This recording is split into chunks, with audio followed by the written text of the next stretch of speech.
মাত্র ৬ মাস আগে বিয়ে করেন বিধ্বস্ত বিমানের পাইলট ফ্লাইট লেফটেন্যান্ট তৌকির ইসলাম সাগর। ২১ জুলাই সোমবার রাজধানীর উত্তরায় মাইলস্টোন স্কুল অ্যান্ড কলেজে বিধ্বস্ত হওয়া বিমান বাহিনীর প্রশিক্ষণ যুদ্ধ বিমানের পাইলট ছিলেন তিনি। এদিকে তার মৃত্যুতে রাজশাহীর উপশহরের ৩ নম্বর সেক্টরের বাসায় চলছে শোকের মাতম। দুপুরে তার বাড়িতে গিয়ে স্বজনদের আহাজারি করতে দেখা যায়। পরে বিকেল ৫টার দিকে সাগরের বাবা তহরুল ইসলাম, মা সালেহা খাতুন ও ছোট বোন বৃষ্টিকে বিমান বাহিনীর একটি হেলিকপ্টারে করে ঢাকায় নেওয়া হয়। বিষয়টি নিশ্চিত করেছেন সাগরের মেজ চাচা মতিউর রহমান। তিনি বলেন, আমরা বিকেল ৪:৩০টার দিকে তৌকিরের মৃত্যুর খবর পেয়েছি। এরপর বিমান বাহিনীর পক্ষ থেকে একটি হেলিকপ্টার পাঠানো হয়।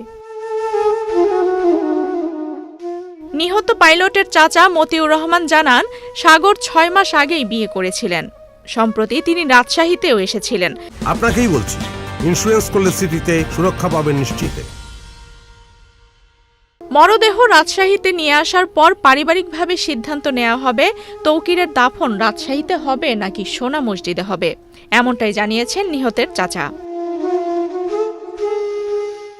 জানা গেছে, এটাই ছিল ফ্লাইট লেফটেন্যান্ট তৌকিরের প্রথম সোলো ফ্লাইট ট্রেনিং।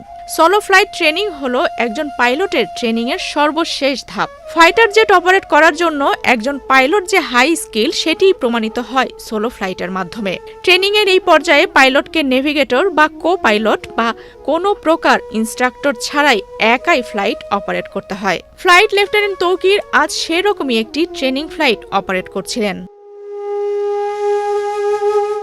২১ জুলাই সোমবার দুপুর ১:০৬ রাজধানীর মাইলস্টোন কলেজ ক্যাম্পাসে ওই প্রশিক্ষণ বিমানটি বিধ্বস্ত হয়।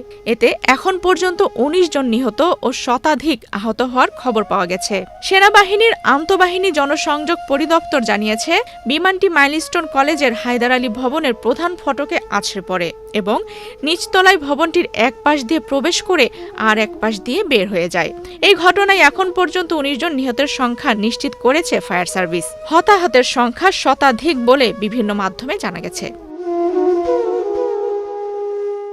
আফসানা রিপা, বাংলাদেশ প্রতিদিন।